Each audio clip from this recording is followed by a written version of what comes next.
Hello everyone, श्रीमान नारायण दोस्तों। आपके अपने चैनल हर दिन कुछ नया में आपका बहुत बहुत स्वागत है। तो आज की वीडियो में हम सुनेंगे निर्जला एकादशी व्रत कथा को। और निर्जला एकादशी व्रत कब है, व्रत की विधि क्या है, व्रत का महत्व क्या है, व्रत का पारण कब करें एवं एकादशी व्रत का इतिहास क्या है। तो वीडियो में संपूर्ण जानकारी दी गई है, इसलिए वीडियो में अंत तक बने रहें और वीडियो को स्किप बिल्कुल ना करें। तो चलिए वीडियो को शुरू करते हैं। और यदि आपने अभी तक चैनल को सब्सक्राइब नहीं किया है तो चैनल को सब्सक्राइब अवश्य करें, साथ ही बेल आइकन को प्रेस करें। इससे ये होगा कि मैं कोई भी वीडियो अपलोड करूँगी तो इसकी नोटिफिकेशन सबसे पहले आपके पास पहुँच जाएगी। तो चलिए वीडियो को शुरू करते हैं। निर्जला एकादशी का व्रत ज्येष्ठ मास के शुक्ल पक्ष की एकादशी तिथि को किया जाता है। हिंदू धर्म में एकादशी व्रत का विशेष महत्व है। धार्मिक महत्व ही नहीं बल्कि इसका मानसिक एवं शारीरिक स्वास्थ्य के नज़रिए से भी बहुत ही महत्व है। एकादशी का व्रत भगवान विष्णु की आराधना को समर्पित होता है। इस एकादशी का व्रत श्रद्धा और सामर्थ्य के अनुसार दान करना चाहिए। इस दिन विधि पूर्वक जल कलश का दान करने वाले को पूरे साल की एकादशियों का फल मिलता है। इस प्रकार जो इस पवित्र एकादशी का व्रत करते हैं वह समस्त पापों से मुक्त हो जाते हैं। और अब हम बात करेंगे एकादशी व्रत का इतिहास क्या है। तो एक बार बहुभोजी भीमसेन ने व्यास जी के मुख से प्रत्येक एकादशी को निराहार रहने का नियम सुनकर विनम्र भाव से निवेदन किया कि महाराज, मुझसे कोई व्रत नहीं किया जाता है। दिन भर बड़ी तीव्र क्षुधा बनी ही रहती है। अतः आप कोई ऐसा उपाय बतला दीजिए जिसके प्रभाव से स्वतः ही सद्गति हो जाए। तब व्यास जी ने कहा कि तुमसे वर्ष भर की संपूर्ण एकादशी नहीं होती हैं। तुम साल भर में एक निर्जला एकादशी का व्रत आता है, उसको कर लिया करो। इसी से साल भर की एकादशी करने के समान फल प्राप्त हो जाएगा। तब भीम ने वैसा ही किया और स्वर्ग को गए। इसलिए यह एकादशी भीमसेनी एकादशी के नाम से भी जानी जाती है। और अब हम बात करेंगे निर्जला एकादशी व्रत का महत्व क्या है। तो निर्जला एकादशी, निर्जला यानी यह व्रत बिना जल ग्रहण किए और उपवास रखकर किया जाता है। इसलिए यह व्रत कठिन तप और साधना के समान महत्व रखता है। हिंदू पंचांग के अनुसार वृषभ और मिथुन संक्रांति के बीच शुक्ल पक्ष की एकादशी निर्जला एकादशी कहलाती है। इस व्रत को भीमसेन एकादशी या पांडव एकादशी के नाम से भी जाना जाता है। पौराणिक मान्यता है कि 5 पांडवों में से एक भीमसेन ने इस व्रत का पालन किया था और वैकुंठ को गए। इसका नाम भीमसेनी एकादशी भी हुआ। सिर्फ निर्जला एकादशी का व्रत कर लेने से अधिक मास की 2 एकादशियों सहित साल की 25 एकादशी व्रत का फल मिलता है। जहाँ साल भर की अन्य एकादशी व्रत में आहार संयम का महत्व है, वहीं निर्जला एकादशी के दिन आहार के साथ ही जल का संयम भी जरूरी है। इस व्रत में जल ग्रहण नहीं किया जाता है, यानी निर्जल रहकर व्रत का पालन किया जाता है। यह व्रत मन को संयम सिखाता है और शरीर को नई ऊर्जा देता है। यह व्रत पुरुष और महिलाओं दोनों द्वारा किया जा सकता है। और अब हम बात करेंगे निर्जला एकादशी व्रत कथा की। तो आप सभी लोग निर्जला एकादशी व्रत कथा का श्रवण करें। भीमसेन व्यास जी से कहने लगे कि हे पितामह, भ्राता युधिष्ठिर, माता कुंती, द्रौपदी, अर्जुन, नकुल और सहदेव आदि सब एकादशी का व्रत करने को कहते हैं, परंतु महाराज, मैं उनसे कहता हूँ कि मैं भगवान की भक्ति पूजा आदि तो कर सकता हूँ, दान भी दे सकता हूँ, परंतु भोजन के बिना नहीं रह सकता। इस पर व्यास जी कहने लगे कि हे भीमसेन, यदि तुम नरक को बुरा और स्वर्ग को अच्छा समझते हो तो प्रति मास की दोनों एकादशियों को अन्न मत खाया करो। भीम कहने लगे कि हे पितामह, मैं तो पहले ही कह चुका हूँ कि मैं भूख सहन नहीं कर सकता।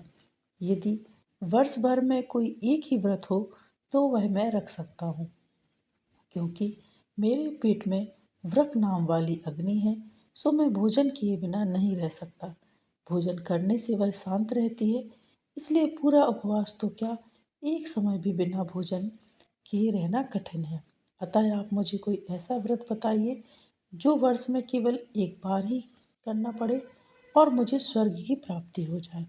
श्री व्यास जी कहने लगे कि हे पुत्र, बड़े बड़े ऋषियों ने बहुत शास्त्र आदि बनाए हैं जिनसे बिना धन के थोड़े परिश्रम से ही स्वर्ग की प्राप्ति हो सकती है। इसी प्रकार शास्त्रों में दोनों पक्षों की एकादशी का व्रत मुक्ति के लिए रखा जाता है। व्यास जी के वचन सुनकर भीमसेन नरक में जाने के नाम से भयभीत हो गए और कांप कर कहने लगे कि अब क्या करूं?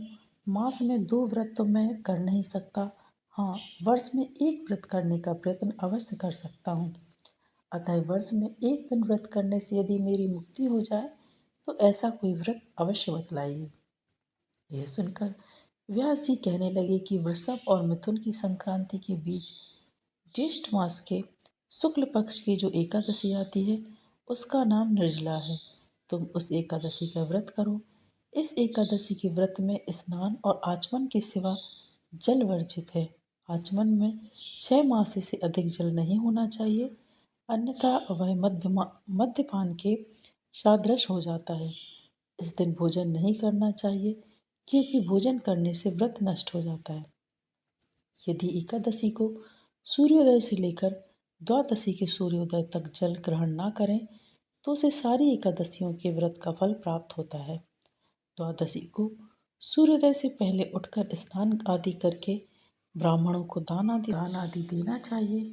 इसके पश्चात भूखे और सतपाक ब्राह्मण को भोजन कराने के उपरांत ही स्वयं भोजन करना चाहिए।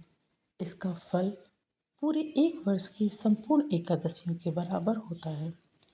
व्यास जी कहने लगे कि हे भीमसेन, यह मुझको स्वयं भगवान ने बताया है। इस एकादशी का पुण्य समस्त तीर्थों और दानों से अधिक है।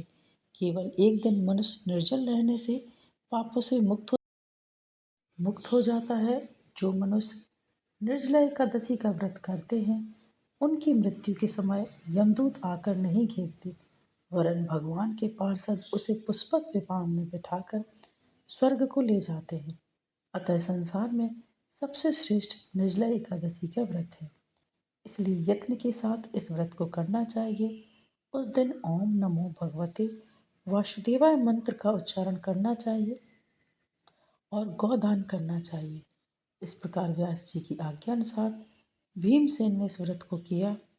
इसलिए इस एकादशी को भीमसेनी या पांडव एकादशी भी कहते हैं। निर्जला व्रत करने से पूर्व भगवान से प्रार्थना करें कि हे भगवान, आज मैं निर्जला व्रत करता हूँ। दूसरे दिन भोजन करूँगा। मैं इस व्रत को श्रद्धा पूर्वक करूँगा, अतः मेरी कृपा से पाप नष्ट हो जाएं। इस दिन जल से भरा हुआ घड़ा वस्त्र से ढककर स्वर्ण सहित दान करना चाहिए। जो मनुष्य इस व्रत को करते हैं उनको करोड़ पल सोने के दान का फल मिलता है, और जो इस दिन यज्ञादि करते हैं उनका फल तो वर्णन ही नहीं किया जा सकता है।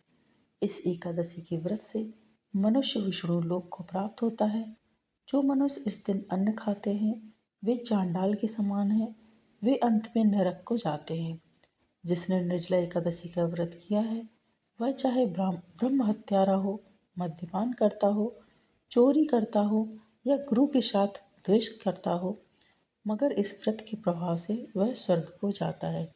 हे कुंती पुत्र, जो पुरुष या स्त्री श्रद्धापूर्वक इस व्रत को करते हैं उन्हें अग्रलिखित कर्म करने चाहिए। प्रथम भगवान का पूजन, फिर गोदान, ब्राह्मणों को मिष्ठान व दक्षिणा देनी चाहिए तथा जल से भरे कलश का दान अवश्य करना चाहिए। निर्जला के दिन अन्न, वस्त्र, उपाहान आदि का दान भी करना चाहिए।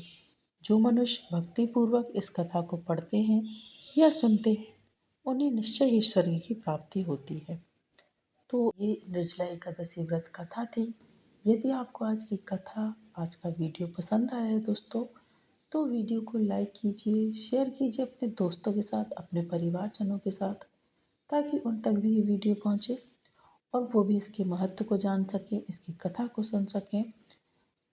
और यदि आपने अभी तक चैनल को सब्सक्राइब नहीं किया है तो चैनल को सब्सक्राइब अवश्य करें, साथ ही बेल आइकन को प्रेस करें।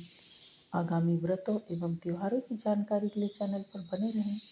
मिलते हैं नेक्स्ट वीडियो में दोस्तों। श्रीमन नारायण। हर हर महादेव।